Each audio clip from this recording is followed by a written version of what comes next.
When the holidays start to feel a bit repetitive, reach for a Sprite Winter Spiced Cranberry and put your twist on tradition. A bold cranberry and winter spice flavor fusion, Sprite Winter Spiced Cranberry is a refreshing way to shake things up this sipping season. And only for a limited time. Sprite. Obey your thirst. Oh, Hilton stay, your beds are soft and cozy. No lumpy couch, no stiff futon, no shower line at crack of dawn. Oh, Hilton stay, a holiday you're saving. When you want holiday comfort you can count on, it matters where you stay. This season, enjoy spacious, comfortable rooms and friendly service when you book with Hilton instead. Hilton for the stay. This episode is brought to you by Indeed. You're ready to move your business forward, but first, you need to find the right team. Start your search with Indeed-sponsored jobs. It can help you reach qualified candidates fast, ensuring your listing is the first one they see. According to Indeed data, sponsored jobs are 90% more likely to report a hire than non-sponsored jobs. See the results for yourself. Get a $75 sponsored job credit at Indeed.com/podcast. Terms and conditions apply. Welcome to My Breastie Says, two friends exploring life during and after breast cancer from two totally different perspectives. I'm Chris, a breast cancer survivor and a mother of two. I'm Jenni, a physical therapist and medical professional who specializes in breast cancer care. Together, we created this podcast to bring both sides of the story, the medical insight and the lived experience. Thanks, everyone. We have an amazing episode today with each guest gets better and better. Today, we've got the incredible Jessica St. Clair. She is an actor, a comedian. You might know her from Bridesmaids, from Veep, and the incredible Deep Dive podcast, which definitely check out if you haven't. And then we have Paige Woodward. Paige is honestly one of my best friends in the world, but she's also a kick-ass nurse practitioner. She's Yale trained. She's an expert in oncology. She's worked at incredible places like Dana-Farber, Cedars-Sinai, and she practices functional medicine, which a lot of functional medicine people are like, oh, cancer, oh, no. But Paige is like, bring it. This is what I do. And we are all related to one another. And Paige, if you want to explain how you know all of us. So I am an East Coast girl, and I made it to the West Coast in 2009 and joined Tower Hematology Oncology Medical Group, which is now part of Cedars. And I was working under Philomena McAndrew, who's still practicing and amazing. And I met Chris. Paige was my nurse practitioner. Yeah. What year was that? I don't even know. Like 2012, 2011? I'm not the girl who keeps track. Yeah, Chris doesn't know. There's not so much, like 13, 15 years ago, somewhere around. Okay. Yeah. So I took care of Chris, and then Jenni and I were connected through a mutual patient. She's a breast cancer physical therapist, and we shared a lot of patients. And then unfortunately I got in a horrible car accident, and she brought me back to life and became my other pea in the pod. And then Jess, are we 10 years now? 10 years. 10 years. Ooh, and then I took care of Jess, and we had a lot of good laughs over Ativan and Benadryl. So now I've kept my friendships, and I like to think of everybody as my good friends. Cancer brought us together. Oh, thank God. Together. And Paige recently saved my mother's life. Oh, stop. I didn't know that. Truly she had stage 4 cancer, and like the day before her chemo, Paige said, oh, I think there's some trials for your mom. Well, the one she's on has saved her life. So that's how powerful Paige is. Yeah. Thanks, Jeff. The power of Paige. That's what this podcast should be called. The power of Paige. Jess, so nice to meet you. Chris. Welcome to the club, unfortunately. And the cancer club. When did you get diagnosed? September 11th, 2015. Just put all the trauma on one day, though. That's kind of nice. It was so stupid. Yeah. So I got diagnosed, September 11th, and I was 38, and I had a 2-year-old at the time. So it was very terrible time. It's always terrible timing, but Mine was the same. Yeah. Was same it? age. Same age. Yeah. Well, I was 37 and I had a 2-year-old and a 1-year-old. Oh, well, 2.5-year-old and a 1-year-old. There's nothing like that. I mean, I always say, and I don't know if this was the way for you, but in some ways it really clarified my mission. I was like, do everything to me. I don't care how much it hurts. I don't care what you have to do as long as I can stay alive. That was my whole, for my kids, for my child. Yeah. So it does actually, when I help younger women who are, in a different stage of their life, it can be a little bit harder because they're like, well, I'm still dating and, the cut. I didn't really, I didn't care about any of that at that point. No, me neither. It was so tough going through it with the young kids too. But it's also, it gave you a reason, right, to kind of get up. And I remember going through treatment, chemo, and thinking, how do older people get through this, especially if they don't have the young kids to keep them going? But in some ways, they can rest. Yeah. I think, I mean, I would say we had to fake it at that age. And I don't know what you did with your kids. My daughter still doesn't know what we went through. And when she's old enough, she will. But you have to fake it till you make it. Because at that 100%. point, if you disappear to the bathroom alone, they're freaking out. So it's like, you just, it does give you that motor to keep going. You have a purpose for everything you're doing, all the healthy foods you're eating. When you force yourself to take a walk, it's all for them, Yeah, 100%. And then today what we're talking on, and this topic we will certainly come back to because it's so big, but how the transition from being like deep into cancer land and then live the best, the rest of your life. I don't think it's as easy as doctors and healthcare people make it out to be. What do you remember, Jess, what that was like? Or again, was it just like, all right, now I'm off to nursery school drop off? Was it? It was so hard. In some ways, I talk about it being like weirdly harder than chemo because emotionally I had a really hard time. At first, I was like on cloud 9 and I wrote a whole season of my show about my journey and my cancer journey. And so I like relived it. Like this was during radiation, basically. I was like, in the way we do our shows, we like improvise these scenes, and my real best friend who was with me in the journey was playing herself. It was like a whole thing. And so when I was done with that, I thought, oh, it's wrapped up. I processed my trauma. But it's actually after that everything sort of fell apart for me. And I got very convinced that if my life before had somehow given me cancer, that I needed to revamp everything. I know.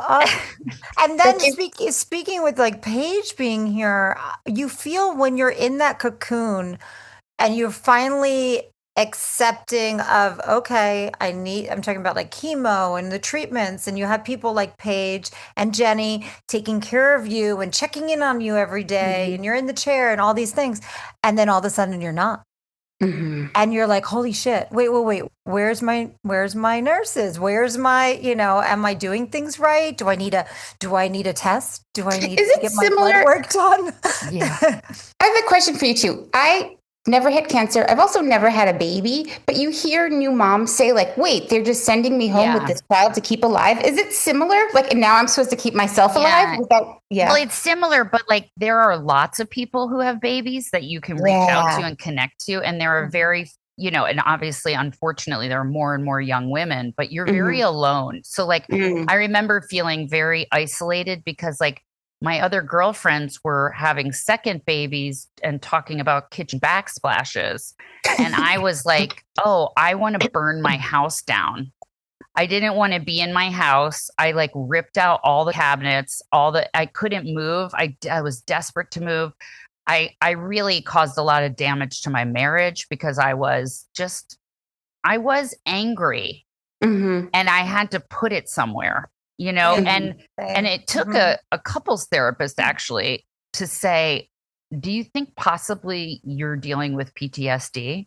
And I don't know why I had to give this woman so much money for her to like 800 sessions later be like, maybe you're not mad at your husband. Maybe you just are having trauma. That gives me full body chills. And I think we don't give, I don't know why I want to use the word permission, but why that's not something that comes up, right? That doesn't. Unfortunately, like I wish, and I know there was a counselor, but during treatment, but like nobody comes in and is like, hey, if you're experiencing the desire to set your house on fire and like move to Switzerland, maybe you might be experiencing PTSD. And then here's who to go to for it. Because I didn't know there were certain therapists, types of therapy that you could go to. So I went to a somatic therapist, which is all about like learning how to calm your body down. But that wasn't enough. And I got to tell you, last November, I found an EMDR therapist. Oh, yeah. And that is finally shifted it 10 years later. Can you explain a little bit what EMDR is? I think of it as tapping, but I think it's more than that. It's crazy. First of all, it's not for it's hard. It's hard work. But basically their concept is that their idea is it was developed for veterans, people who have experienced or one traumatic event, like, a car accident, an attack, that kind of thing. And so they've used it for that. And basically the whole system is that your brain, your memories can get lodged in one. So normally the brain goes, I think, from right to left. It like takes a memory, then it like processes it, and then it lets it go, or it stores it somewhere. But when you have a trauma, it freezes it because your brain is like, don't ever forget this. Like, you need to be on high alert all the time. You almost died. And so what EMDR does is, with the help of a therapist, you're holding on to buzzers, or it can be lights. But to me, it was better to do buzzers. They buzz back and forth. And first you feel the really traumatic feeling. Then they help you shift it to a different way of looking at it. And because these buzzers are going left, right, both sides of your brain are being lit up. So you're not stuck in your lizard brain where you're freaking out. It's allowing your brain actually to get unstuck and create new neural pathways. And I can say it's been a year. I still have more to go. It works. If you find the right person, it has to be someone that is all they do. It's a lot of therapists will say, I do tap. I'm like, do you? I want to know that's all you do every hour is work with people who have PTSD and help them. And I can imagine though. Oh, go ahead. I was going to say, I'm going to need that number from you. Oh, Chris, wait until you experience this woman. Oh, yeah. You're in a lot of ways, she is like a mother to me. Like, she's a very calming, she almost heals the wound, by saying you're safe now. It's okay. You're safe. It's okay. And I think that's what we're all looking for. Yes. But unfortunately, even our own parents are so panicked. Our spouses are panicked. Nobody can tell you you're going to be okay. Medical professionals can't say you're going to be okay because they don't know. Right. Yeah. Right. So So anyway, did it take me 10 years? Yes. Am I hoping that someone will hear this and not wait 10 years? That'd be great. Yeah. Yeah. And I also want to acknowledge though, but for a lot of us, no matter what your emotional baggage is, it is very scary to be like, shit, now I have to sit in a room for an hour and talk about it and feel it. I've worked really hard to like put that back in the closet. It's very hard, but also know that you never leave there, if the therapist is doing it right, without feeling better. They don't let you go until they've guided you to a safe space. And then you'll notice days afterwards, you're very tired because your brain is busy basically reshuffling everything, like a librarian going, wait, that book is here, that book is there. So you're very tired. And then it's almost like chemo. After a couple days, you're back again and you do see things differently. So, yeah. I've heard so much about it, and have you guys tried it? Jenni, you haven't, but I've done somatic therapy, which has been helping me I did EMDR with someone who doesn't specialize in it. I'm like, this is stupid. And that was years ago. And that was the end of it for me. That's exactly right. I tried it a little with the somatic therapist and I was like, what the hell I'm not tapping. And I can't tap. I can't tap my leg. They should have buzzers. If they don't have buzzers, they're not in business. They're out. You know what I mean? You either have the tools or we're walking out. 100%. But what was interesting is they thought that it was just effective for big T trauma, which is like that car accident or that whatever. But then they realized actually it helps with complex trauma, which I think people who have breast cancer, and again, do I have a degree in psychology? No, I think we have both because yes, we almost died, but also what followed that could also be traumatic. My God, 1,000%, right? Like you lose your breast, you might lose your hair. All of it. Eyebrows, eyelashes, you're feeling like shit. Yeah. And then, Paige, you can talk to mix that in with a bunch of steroids that people put. I feel right. Like that's talk about burn the house down. Truth. No, we dump all these toxic chemicals into you because we want to save you. We do all this stuff to you. And then you finish and we're like, yay, the cancer's gone. See you in 3 months. And it's very traumatic. I mean, I worry about people. Like people would go away and, people are like, oh, I don't want to call you. I don't want to bother you. They're like, oh, I'm finally away from the cancer center. But I feel like we need to do a better job of holding on to people. And, cancer survivorship is growing. Some of the big, hospitals, NCI designated cancer centers have them, but it's so important. We kill you guys with all these drugs and we need to bring you back to life. Well, I remember when Paige said to me the first day we met, and she was such a breath of fresh air. I was so scared. Then Paige comes in. She's like, oh my God, you got this. She's like, if you are feeling symptoms, I'm not giving you enough drugs. Like you got to let me know. Right. And it's like that. It's like you kind of want someone to go, here's what to look out for. And if you are feeling that, you got to tell somebody. Yeah. Right. Like I think a lot of, I like to say that breast cancer really hits the most attractive women the hardest. I agree. Oh my God, it's obvious. I was going to say that. So everyone in the chairs near me were very good looking and very high functioning. But I think that if you are high functioning, you mask that you're having a hard time and you just want to be normal again. But like your vagina's falling apart and you're like, what's that about? Everyone else is not going through menopause at 37. Yes. And Jess, to your point, I did kind of want to talk with Paige about what are some of the things that the healthcare system can help you with, should be helping you with, but is not. Because I do think I find talking to patients too, there are things that are like, I just thought it was a me thing, or I didn't know you could help me with my vagina on the floor or whatever. Like, I think it's almost like women have always shared secrets with each other, but I don't want it to be a secret. No, it shouldn't be. It shouldn't be. Yeah. Paige, what are some areas you found that your patients need support after? I think, now because all this menopause and HRT stuff is talked about. And I know, if you're a hormone positive breast cancer, you can't have the estrogen, but vaginal estrogen is safe for almost everybody. Yes. Louder for those in the back. It is? Oh my no one should suffer. Chris, you got to shove they're tiny little pill. Like you get it in like what looks like a miniature tampon. It's like a tiny little thing. You put it up there. It's a tiny pill. There's no mess. There's none of this creams or bullshit. When I tell you it's life-changing.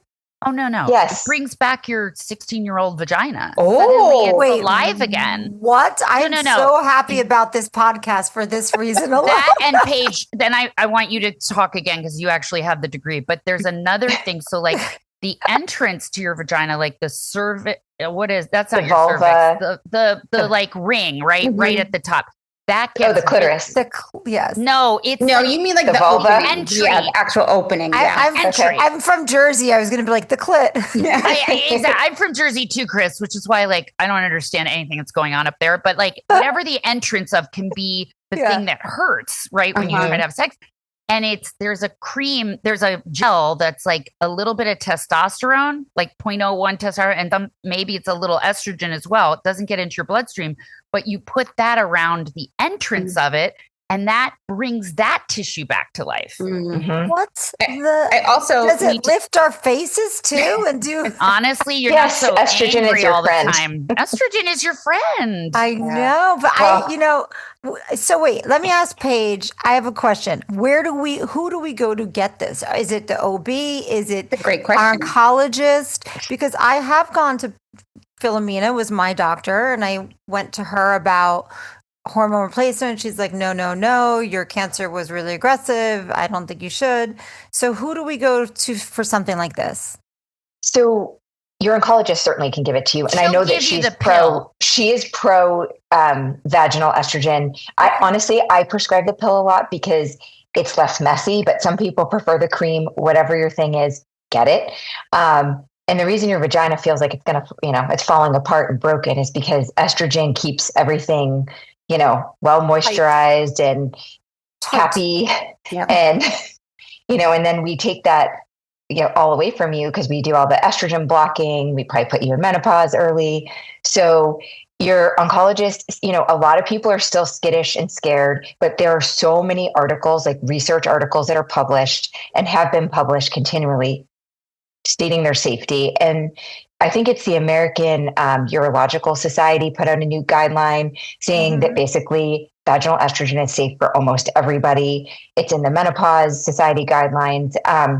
You can go to your OB-GYN, your primary care, but again, people are still skittish. I have seen so many breast cancer patients who are on, estrogen blocking therapy, like the aromatase inhibitors, tamoxifen, and they're like, I'm miserable.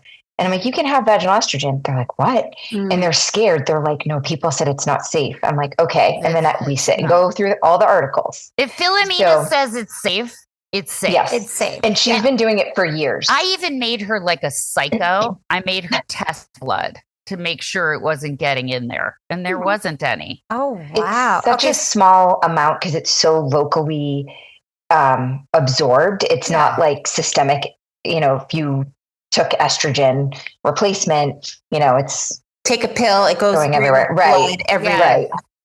And then could I speak to your face falling apart? Because this is not obviously like dries out keeping us big alive, time. But I'm an actress. I cannot age faster than normal or I won't make money. And I noticed my face was like falling down. Like it was almost like I was like that droopy dog. Like I was like, what the fuck is going on? So I was summoned to Houston by one of my best friends' friend, Dr. Jenni Siegel at Metropolitan Dermatology. And she said, come down and I'm going to build your face back up. Oh, tell us about that. I'm intrigued. I know this is not keeping us alive, but it also is keeping us alive. Yeah, it is keeping us alive. I'm taking notes right now, by the way. Vag pill is at the top. Yeah, it's called Vagifem. Okay, so I go down to Houston, and so she's like, okay, well, basically, now she studied under a woman, Rebecca Fitzgerald, who basically was the person who, when AIDS patients were losing all of their structure of their faces, figured out how to rebuild their faces with Sculptra, whatever that was at the time, and lasers. So basically, Jenni, Dr. Siegel, built up my face with Sculptra, like basically rebuilds the structure. Is that kind of a type of filler? It's a filler that becomes, I believe, becomes collagen. So basically, the reason your face is falling is because estrogen creates collagen, which I did not know. Well, just like your vag, you can fake it down there. You can also mimic collagen. You can jumpstart collagen production by wounding underneath your skin. And then your skin has to go, and then your body goes to repair that and creates collagen. So yeah, it's a fucking bummer that we have to do this. And it hurts like a motherfucker and it costs money. So I know it's cost prohibitive. But sometimes dermatologists will give you a break because they know why you're in there. I only do it once every 2 years. But when I go down there, they give me a Vicodin and they do something called Ultherapy, which is like deep ultrasonic heat, which basically wounds you underneath and then it repairs. They do a hot microneedling, which does the same thing. They do this all in one day, by the way. And then she builds up the structure of my face. Oh, I love that. And I have seen the pictures of 10 years ago till now. And I do look better than 10 years ago because, but it's maintenance and it's a bummer. And it's I a do full-time job is what it is. It is. But I will tell you, when my face was rebuilt that first time, I bawled on my plane home because she gave me back my feeling pretty again, you know. And even if you can't afford the sculpture and all that, just look around at what might be affordable in terms of the lasers and shit that hurt, because if it's not hurting, it's not working. So I know. I did the soft wave with Jason Diamond a few times, and yes, that hurts. I know we're getting off topic, Jenny, but are we? There's always a beauty topic. No, I think he's right. I think this is topic. Women, right? Yeah, this is topic. Yeah. I'm always like the face peels and all the things. But no, it's really like, if you're thinking about estrogen, right, Paige, you want to wound yourself underneath, which sounds crazy, but that's what'll mimic it. Yeah, and just to that point, sorry, I was just going to say they've been doing that in the orthopedic world for years. Because our meniscus, if you think of them like knee meniscus, have you ever heard that term? When they get worn down, they'll go and do these little micro tears under surgery to help promote that. So same collagen there. That's why we had a whole episode about exercise in menopause, because the estrogen affects your tendons and cartilage. It's another reason why your body can feel lousy. I'm learning a lot. I'm sorry, Paige. What were you saying? I was going to say estrogen, just the lack of estrogen. You're so dry too. So dry. You know, your skin is like horrifically dry. And I'm seeing this not from, having had cancer and gone through what you ladies have gone through, but, now being in my mid 40s and this perimenopause BS of like, this sucks. It does suck. It really does suck. And I'm kind of like, okay, what are we going to do? And I found a skincare line called One Skin, no affiliation with them, but it's peptides. It's made with peptides, and that's like all the rage and something I've been studying, because I think there's going to be a place for that too, possibly in helping with some of the side effects and symptoms people have long-term from cancer treatment. If you recommend it, Paige, then it's already in my cart. I use that. I actually use that. Do you? The décolleté and neck cream, it's like their hero product. I'm a beauty product whore. Well, obviously, look at your skin. You haven't been doing any of this shit, and you look so good. I'm tons. I get like these monthly peels, but it's funny, Paige. You said about the peptides. My son is like, he's 17 and he's super into like working out and lifting and bulking up and then cutting down. Like, he's like an encyclopedia of like knowledge, and he's like, just trust me, Mom.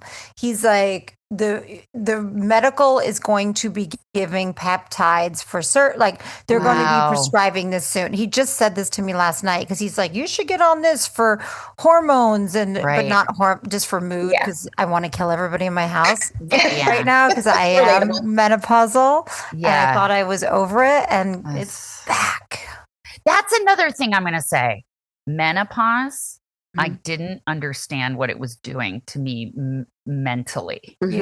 So I knew that the hot flashes were horrible. And I also, Philomena prescribed 150 milligrams of this very old SSRI called Effexor. That cut my hot flashes. I get a quarter. I used to get a quarter of the one. I would get like 3 an hour, and I went to getting like 1 a day. So Effexor is something, again, nobody shares with anybody. And so they think I just have to have hot flashes forever. But also, I think mentally, I became really irritable, down. I felt very erratic, like my mood swings were crazy. And my husband kept saying, I think this might be menopause. Now, if you remember what it's like when a husband says, are you on your period? And I'm like, oh, you want to see me burn this motherfucking house down? Right. Say I'm crazy Those are fighting I'm on words. my period. Say I'm fucking crazy. So I was like, nope. I'll tell you what it isn't. Menopause. It's you guys. I hate you. I hate you. Oh, I'm leaving.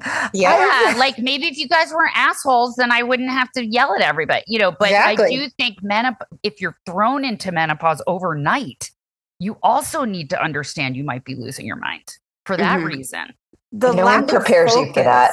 And the lack of focus, like it's so hard. I'll start doing one thing. This is not who I used to be. And then I'm like trying to do 5 things at once and I totally forget. And then I just want to give up on everything. 100%. I also lose words constantly. Does that happen to anyone else where you're like, so can you do the, you know, and just yes, the brain fog is real. Yes. I think it's why it's like very hard to know. A lot of women get diagnosed with ADHD in their 40s. And I was like, maybe I have that. And who knows, maybe I do. But it was definitely menopause related too. Because I can feel myself now, 10 years later, I'm really past it. And to be honest, I'm not very nice. Like my other girlfriends are going through it now. And I'm like, I'm done. I was like, oh, you're hot? And now you're cold? Like I'm wearing sweat. I thought to myself, I'll never wear a sweater again. That sweaters are done for me. Yeah. Right. Yeah. But I'm back to some sweaters sometimes. So, wait, let me ask the Vagifem? Yeah. Is that what it's? Yeah. Or estradiol is, whatever. Does that help, besides building back the physical vagina, does it help with the things you're saying, Jess? Like the mood swings and stuff, I hope? No.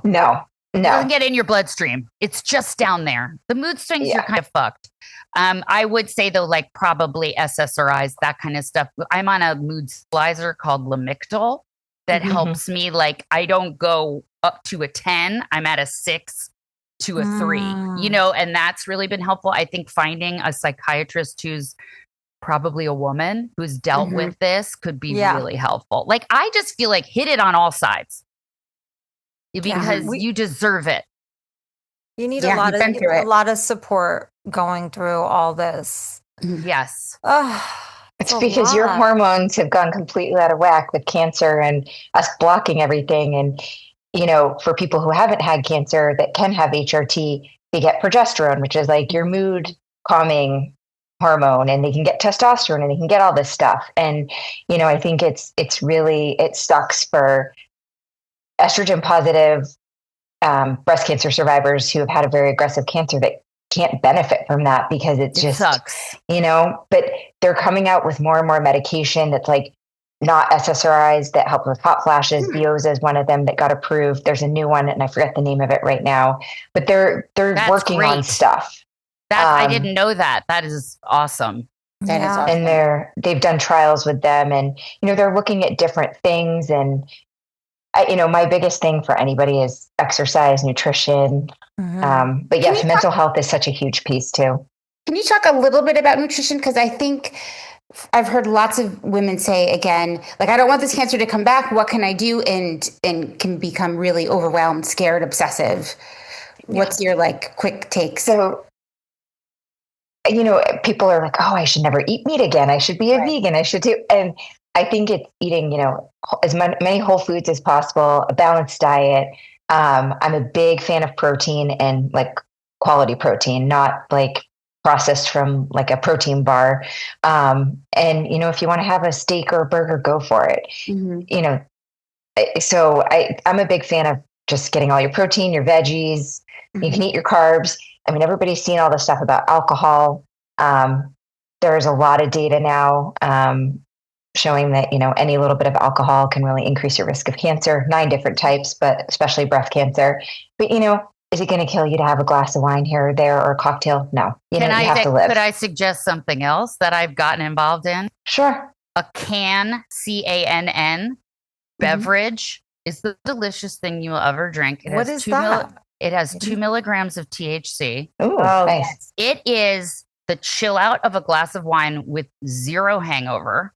It's sweetened with agave syrup. It tastes like a goddamn soda.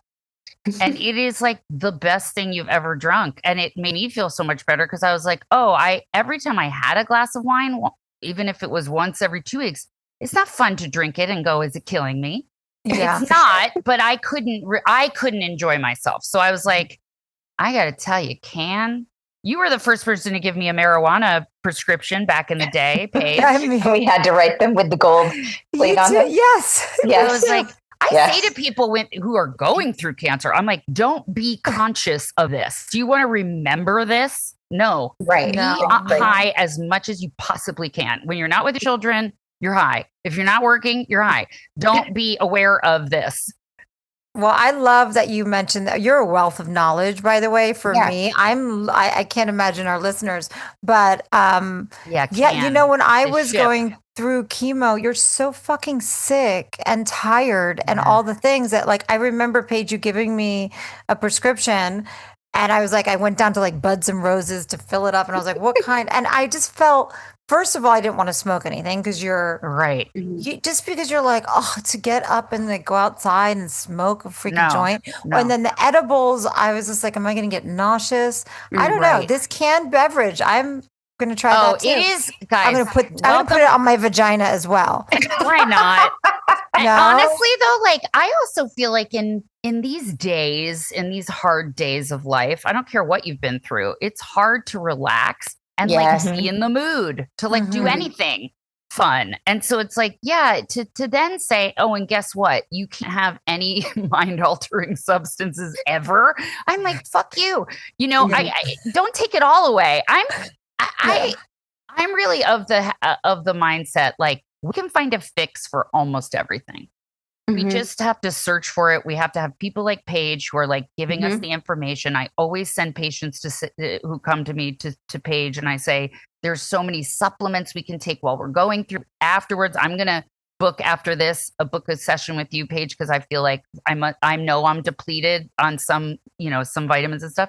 But like, I just feel like I don't want women to feel like this is the end of being pretty, having sex, and having fun. Yes. And I think the same goes with food. I went to some scary, I know Paige got my rage end of this, but I went to some scary dietitians who were like, you're going to eat lentils for the rest of your life or you're going to die. And I'm like, fuck you. Like, I'm not doing that. And I can't, it's not sustainable. I tried it. Yeah. I did too. It doesn't, lentils are death. Black lentils. Yep. My mother remembers me like in the middle of chemo, like sitting down to like a bowl of lentils. And it's like, and I can't, for my body, I can't function without meat. Like, I don't eat red meat anymore and I don't miss it, but I can't, I just like, I'm too tired when I tried to be vegetarian. So like, Mediterranean diet. My husband also was diagnosed with stage 4 cancer the day of my last chemo. And he survived. And I say to all those stage 4 people out there, like, it happens. You can survive. But after his treatment, like a total psycho, I somehow got into like the heads of oncology at all these hospitals. And I said, what can we do to keep him alive? And they said the two things are a cardio exercise, at least 20 minutes a day, and a Mediterranean diet. Okay, we can do that. And I said, why don't you tell everybody this? And they said, well, honestly, Americans especially won't do it. Yeah, it's weird. They don't want to hear it. But it cuts the risk, right, Paige? It does. It does. And I think and then people get super scared because he had colon cancer. I also took care of him as well. It's the processed red meat, like the bacon, the prosciutto, that kind of stuff meats. that have like the nitrates, whatever. That's the stuff that you really need to stay away from. If you're getting like a good quality, and you shouldn't eat it like every night, but if you get a good quality, like grass-fed steak or, burger or something, it's okay. People are so scared, but generally, yes, the Mediterranean diet, the good fats like avocado, olive oil, you're eating your vegetables, you're eating fish, lean proteins. And I know not everybody can get the best quality of food because, stuff is very expensive. Yeah. People have lost jobs, but you do the best you can. It's just really unfortunate people who do need help with food get like Cheetos and soda. Like, great. Like, this is the stuff that, I do love that you just said that we just do our best, because I think that's also really important. Like, it's really easy as a woman, particularly, to be like, I'm going to do the goddamn best at this. Yeah. Like, I'm going to do all of the things all of the time.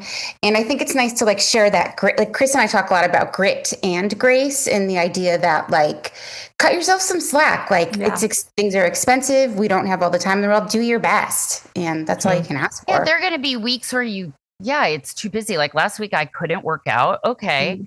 But like, I'll get back to it. Yeah. And I also think the one other thing I was going to say is like my knees, my joints started to like really feel it. And so they do give me the collagen injection or is it collagen? What is it that they put in there? It's PRP, is it that one? No, it's a gel. No, it is. Yeah. And sometimes you have to fight with your insurance to get them to approve it. Yeah. Right. But I basically said to them, he said, listen, if we do nothing, you're going to have to get a knee replacement at like 60, or we can do this.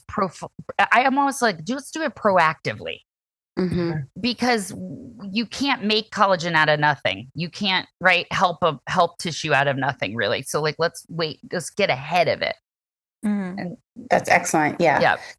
So that's something. If you're feeling like your knees are cracking more or any of that, like it's probably because the estrogen's affecting. Totally. So physical therapy can be really helpful in that too. I have a friend who also a cancer survivor. She found when she was doing all of the things like not drinking alcohol, for her gluten really bothered her, but doing other things to lower the overall inflammation in her body, her knees would feel better. Like she'd have less joint pain. So there is sort of, right, Paige, you could speak to that too. Yeah. Well, I was going to say one of the new things, and they're looking at in studies, everybody knows about the GLP-1, Ozempic, Wegovy, tirzepatide.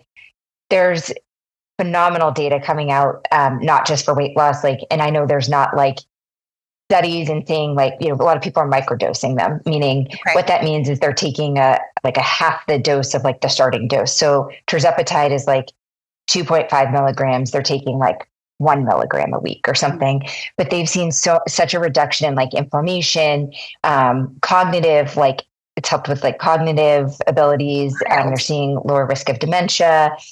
And I feel like there's going to be a place for these. I'm so glad you said that, Paige, because the one thing that was really hard about menopause, and I forgot, is that I put on 20 pounds. I went from never having to worry to always having to worry. And I had every year the doctor would say, you got to lose weight, because every pound of fat is more estrogen. And I'm like, oh my God, I can't.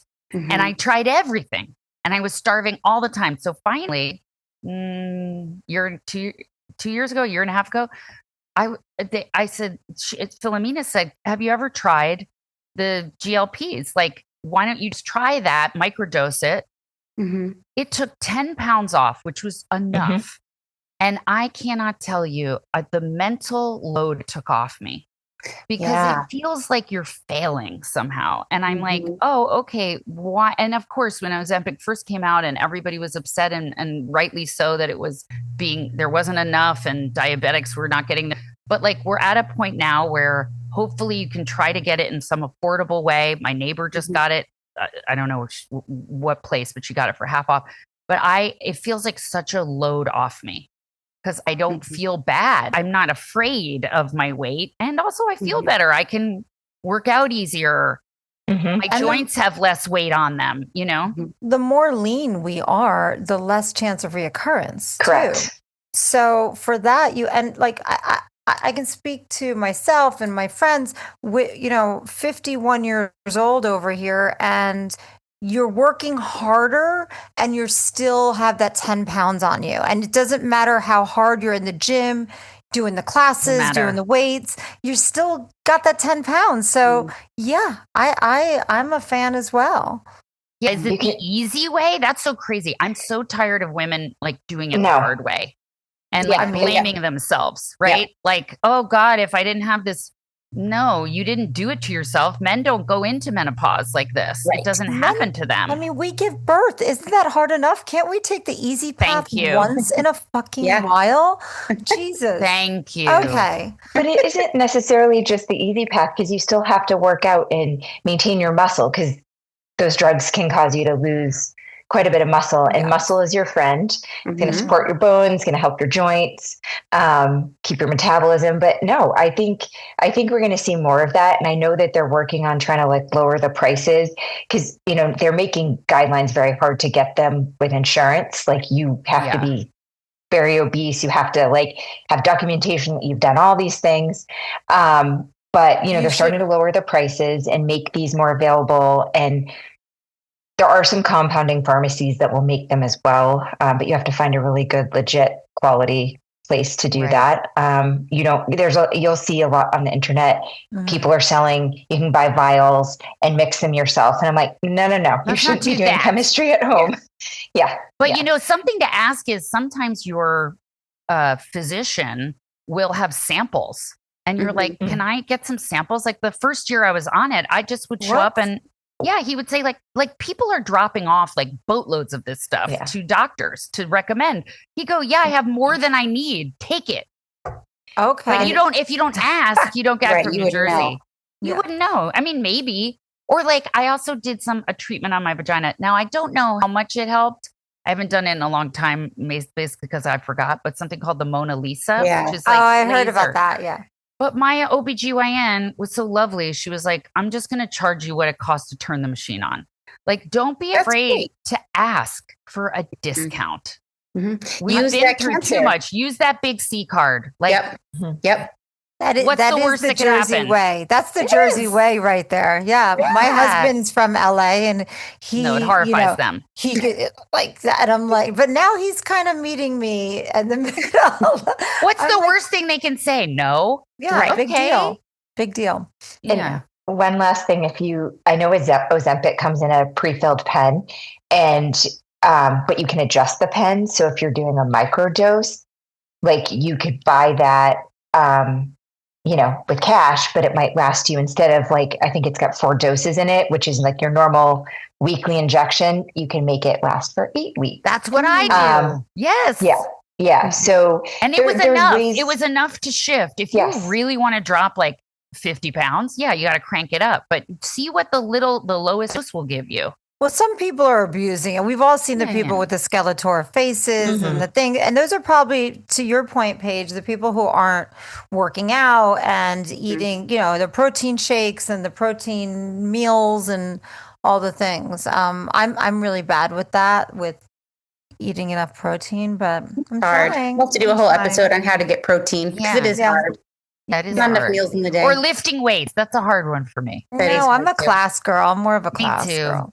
I also changed the way I worked out. Like, I mean, I hate running, but I used to do it, but it wasn't good for my knees anymore. So I found a bar method class that's like me and sometimes a lot of 80-year-old women, but God damn it, are these women flexible? Those are hard, those classes. They were hard. These women are doing it, but that's something like you finding good. An exercise routine that's sustainable and that isn't going to damage you. Because right after cancer, I decided to go with my 23-year-old nanny to some boot camp. And I fucked up my everything. I was like, what the? You don't also want to do anything that makes you feel worse about yourself. And then you hurt yourself. And now there go the next 4 months of exercise. That's right. So, yeah. Then you're depressed. Start with walking. That's what you need to start with. Walking. Exactly. I love walking. After treatment and after getting through cancer, I felt like when I was being taken care of by the womb of Cedars and Paige, I felt like everything that I was going to put in my mouth would be killing me. Yes. Like, you know what I mean? That whole like neurotic, like that's, if you have any sugar, that's bad. I couldn't cut out. I mean, chocolate is in my life again. Same. I'm sorry. My husband cut it all out. Like, and I hate him for that. I wish I had that kind of willpower, but I don't. That's not gonna, I think you have to get out of the mindset that you gave yourself cancer. You didn't. I know. Well, it didn't run in my family. Did it run in your family? No. Sort of in my father's sister, but like still, I think that the natural urge is to say, I want to control this. And how can I control this? But to say I gave this to myself. And I tell stories. I used to tell stories and I still do sometimes about, I was working so hard. I was working 14-hour days and that's why I got it. Probably not. Right, Paige? No, you didn't. You have a genetic mutation too. Oh yeah, I forgot about that. But I do believe I gave it to myself. But that puts you at higher risk. And not that this podcast is about me, but like I have a family history, and if we can on another episode talk about the Tyrer-Kruzik model where you can calculate out your breast cancer risk. And I'm over 20%. So I'm a high risk screener and I get mammograms and MRIs constantly. And I've had biopsies and like, is that what Olivia Munn did? Yeah. She took the test, right? She's a friend and she's never been happier to have gotten that taken care of. Yeah. Paige, let me ask you this, because this is a question I have been thinking about. Why are women still getting MRIs when mammograms, when an ultrasound, like It's so much better. So much better for us. It shows more from what, I mean, I don't know. You can answer that. But like, why do we have to do that middle step anymore? So actually mammograms, so I have extremely dense tissue. They can never find anything. And then I get an MRI and they're like, oh, spot. We need a biopsy. But it can pick up calcifications. And that MRIs do not really pick, like, it's very hard to see calcifications. I mean, there's a lot of stuff on the internet, which drives me insane, having worked in cancer for 20 years. And they're like, don't do a mammogram. It's going to kill you. You should do some, I don't know. Please go get your mammogram. They actually do save lives. There's been a lot of people, it's been found. But if you do have really dense tissue or you have a genetic mutation or you're for high risk, you're probably going to need an MRI. I mean, I went through a biopsy a year ago. They couldn't even see it on an ultrasound. I had to do it under MRI guidance because it was so deep and it was so far back. Jeez. And so, like, nothing is perfect, but go get your checkups. Go through the motions. Yeah. I mean, I had a double mastectomy, so I don't get the mammograms, but I've just been hearing a lot of chatter. You're right, on the internet, and everybody wants to take a stand, and I just feel like there's balance. There's got to be balance to everything, right? And the amount of radiation, I think a lot of people are freaked out about that. It's very little. Like I think they said you get more radiation in a plane flight than you do from a mammogram. But there's a lot of people that they find their cancer on a mammogram. And Olivia is very lucky that her gynecologist did that risk model with her because. Well, I just want to say too, like, I feel terrible bringing up a lot of these things that like just aren't available. Like, we live in Los Angeles. There are a lot of things available to us that aren't available anywhere else in the world. And people have different financial means.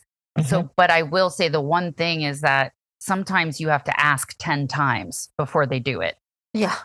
Yeah. So, and it's like, I just heard of a friend who, unfortunately, a friend of a friend who, unfortunately, they were like, she found a lump and they're like, we can't see you for 6 months.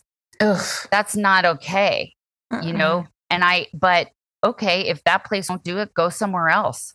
If you don't get a good vibe from this oncologist, go somewhere else. If a plastic surgeon says, well, that's all we can do, and you don't think that's what you want to do, go somewhere. There's a million people who do this. But sometimes you just have to keep asking. It's the squeaky wheel, right? Absolutely. Yep. It's the one place, medicine is the one place where the squeaky wheel will get you the grease, right? Yeah. Well, I think we could probably keep talking for days. So maybe we can do this again sometime. Absolutely. Thank you. It was fun. So much. And Jess, can you tell people where they can find you? Sure. The Deep Dive podcast I host with my one of my best friends, Diane Raphael. You can get that anywhere you get your podcast. And I will also say my husband wrote a book called The Survivor's Notebook. It's a book of poetry about his couple years after. And you can get that anywhere, Amazon, anywhere. But it might be a nice poetry. That's can lovely. Sometimes speak to you in a different way that hits you. Yeah. So if I have a copy. Yes, Paige has a copy. He sent me a signed copy. There you go. You save someone's life. They give you a signed copy of their book. That's on Amazon? That's on Amazon? Dan O'Brien is his name. And Paige, people can work with you even. Can you share what you're doing and how they can find you? Sure. So I've had a cancer coaching consulting practice for almost 5 years. I launched it in February 2021. It's called Functional Cancer Care. It's all telehealth. And I don't accept insurance because I just do coaching, consulting, and I work with people all over the country. And you can follow me at Functional Cancer Care, or you can email me at paige@functionalcancercare.com. Yeah, love to work with you. Internationally, people have worked with you even. I mean, yes, I've had some people from Canada and Jess has sent me a lot of people. It's so worth it. It's so we got her for free, and how lucky were we? Because as much as chemo sucked, boy, did we had a real reduction in everything that could have gone wrong. Yeah, she's great. I do also want to mention Paige doesn't take insurance because insurance won't pay for it. So I don't want anyone like. Yeah, they won't. We need to hate on the insurance companies. Always and forever. Yes. I do this because I've worked in conventional medicine and you don't have enough time to spend with patients and tell them all this stuff. And there's so many things that I love, like deep diving into like labs and making you feel better and working with supplements and food and whatever. And you don't have time to do that in a normal visit. So yeah, I'm happy to see anybody. Great. And we'll definitely have you guys back. Thanks again. Thank you so much you for having guys us. so much. Thank you guys.